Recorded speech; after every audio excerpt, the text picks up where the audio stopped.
সন্ধ্যার প্রোগ্রামের জন্য রেডি হয়ে গেছি। কেমন লাগছে অবশ্যই জানাবে। আর মনে আছে মেলা থেকে বহু ব্যান্ডগুলো কিনেছিলাম, ওগুলো দিয়ে একটা খোপা করেছি।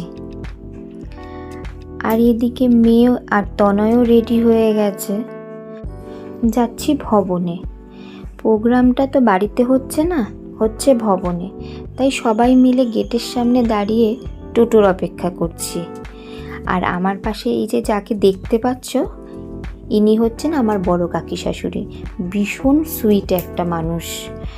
আর যাচ্ছি টোটোতে করে, কারণ ভবনটা এই 3-4 মিনিটের রাস্তা।